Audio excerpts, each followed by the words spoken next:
रमज़ान से स्टार्ट करते हैं। रमज़ान में जिन चीज़ों की हमें ज़्यादा ज़रूरत होती है घर पे, घरेलू अशिया, फ्रूट्स, वेजिटेबल्स और खाने पीने की, वो सबसे ज़्यादा महंगी हो जाती है। तो फूड इंडस्ट्री में जैसे कह रहे अप्स एंड डाउन्स, और इतना इंक्लाइंड ग्राफ क्यों है, एकदम से ऊपर जाता है फिर नीचे गिर जाता है। डिमांड के साथ इसका ताल्लुक है? ग्राफ में अनसर्टेनिटी बहुत है। इसकी बुनियादी 3 वजूहात हैं। सबसे पहले वो क्रॉप्स जो पाकिस्तान में 100% मौजूद हैं। सेकेंडली वो क्रॉप्स जो पाकिस्तान में सेमी मौजूद हैं, जो हमें आधा साल मिलती है और आधा साल हमें इंपोर्ट करनी पड़ती है। और तीसरी वो क्रॉप जो पाकिस्तान में बिल्कुल होती नहीं है किसी भी टाइम पे।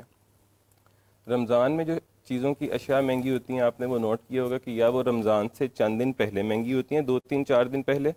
उसके बाद ड्यूरिंग रमज़ान, 15 रमज़ान, 20 रमज़ान तक उसकी प्राइस निस्बतन स्टेबल रहती है। फिर आखिरी अशरे से पहले के दोबारा वो महंगी हो जाती है।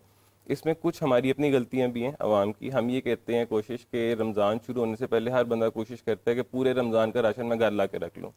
तो ऑब्वियसली उससे डिमांड में, उससे सप्लाई में इशू आता है, क्योंकि पेरिशेबल कमोडिटीज़ की सप्लाई को एक हद तक इंश्योर किया जा सकता है।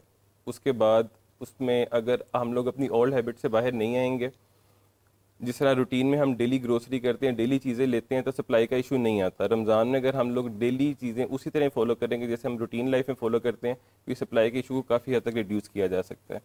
इसके लिए गवर्नमेंट को ये करना चाहिए कि जो क्रॉप्स पाकिस्तान में अवेलेबल नहीं है, फॉर एग्जांपल जिंजर पाकिस्तान में प्रोड्यूस होता ही नहीं किसी भी जगह पे, इस तरह की प्रोडक्ट्स पे ड्यूटीज़ को बहुत कम किया जाए ताकि उसको सस्ता लोगों को मुयसर किया जा सके।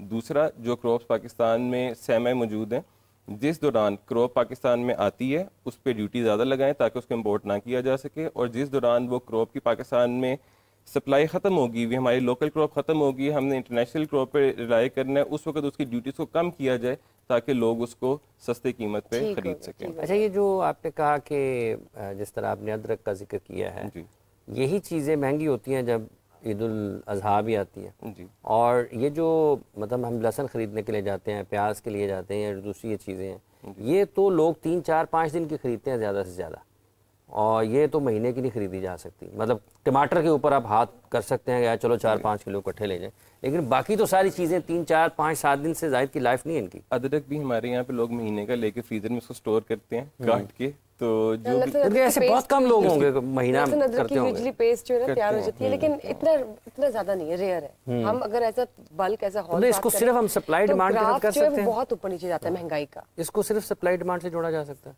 इसका जो basic factor supply demand, obviously जो मेन फैक्टर है हमारा वो तो सप्लाई डिमांड का ही है। जो भी कमोडिटीज आप बाहर से इंपोर्ट कर रहे हैं उसका एक ट्रांजिट पीरियड होता है। अगर किसी क्रॉप की पाकिस्तान में शॉर्टेज हुई है किसी भी टाइम पे, तो उसको इंपोर्ट करने के लिए हमें 14 से 28 दिन का वक्त दरकार है। अगर हम उसको फार ईस्ट से इंपोर्ट करेंगे उसमें 28 दिन लगेंगे। अगर हम उसको यूरोप से या किसी और जगह से इंपोर्ट करेंगे तो उससे भी ज़्यादा टाइम लगेगा। तो जो भी क्रॉप है उसकी सप्लाई इमीडिएट इंश्योर उस वक्त तक नहीं की जा सकती जब तक सी पैक कंप्लीट नहीं होता। सी पैक कंप्लीट होने से चाइना से जो चीज़ पाकिस्तान आएगी ट्रेड रूट के जरिए, उसमें टाइम कम लगेगा और वो चीज़ की सप्लाई जल्दी पाकिस्तान में यानी कि सी पैक की जो डेवलपमेंट है, वेरी इंपॉर्टेंट, कंस्ट्रक्शन और उसका जो कंस्ट्रक्टिव फेज है उसकी तरफ जाना बहुत ज़रूरी है पाकिस्तान को। वो भी एक इट्स अनदर अपील। मुझे बताइए, जब हम नौजवानों की बात करते हैं तो you yourself is a young person who is in food industry business, तो ये बताइए कि नौजवान फूड इंडस्ट्री में अपॉर्चुनिटीज़ कैसे निकाल सकता है, क्या स्कोप है? देखिए, नौजवान के लिए तो हर जगह पे स्कोप है। अब सबसे पहले ये डिपेंड करता है कि लो इनकम ग्रुप की बात कर रहे हैं कि आप हाई इनकम ग्रुप की बात कर रहे हैं। जो अब जब से ये सेल फोन का इस्तेमाल ज़रूरत से ज़्यादा बढ़ गया हुआ है, तो लोग अब डेवलप और डेवलपिंग नेशंस वाली चीज़ तो सरा रही नहीं हुई। हर बंदा के पास अमेज़ोन है, ईबे है, आपने जो चीज़ सर्च करनी है आप मोबाइल पर सर्च करें, उसको अपने डोर स्टेप पर डिलीवर करवाएं। जो भी यंग बंदा है अगर उसके पास रिसोर्सेज कम है, उसका काम है कि वो एक चीज़ डायरेक्ट फार्म से उठाए और एंड कंज्यूमर तक उसको डिलीवर करे। दरमियान में जो मिडिल मैन या होलसेल मार्केट है उसको निकाल दे ताकि वो गैप को इंश्योर कर सके। एप्स डेवलप करें, ऑनलाइन पेजेस बनाएं और डायरेक्ट सेलिंग करें एंड कंज्यूमर को, ताकि उसको आपकी प्रोडक्ट उसके राइट टाइम पे डिलीवर की जा सके। ठीक हो गया, ठीक हो गया। अच्छा, ये जो इसकी पाकिस्तान चूँकि एक ज़राई मुल्क है, कितने फ़ीसद आपके ख्याल में पाकिस्तान अपनी ज़रूरत की चीज़ें बाहर से मंगवाता है? कितने खुद पाकिस्तान में पैदा होती हैं? और अगर हम उसकी बढ़ाना चाहते हैं मिक़दार को, अपनी पैदावार को, तो क्या ये मुमकिन है कि हमारी इंपोर्ट जो है वो खर्चा कम हो? बिल्कुल मुमकिन है।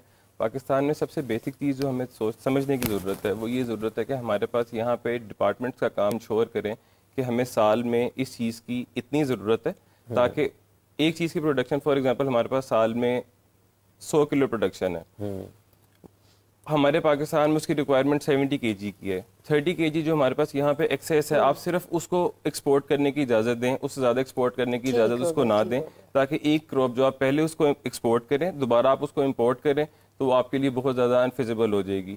तो ये गवर्नमेंट के इदारों का काम है कि वो इस चीज़ को इंश्योर करें कि वो सिर्फ उतनी एक्सपोर्ट की इजाज़त दें जितनी हमारे पास एक्सेस है। एक चीज़ जो एक्सेस नहीं है उसको एक्सपोर्ट की इजाज़त ना दें।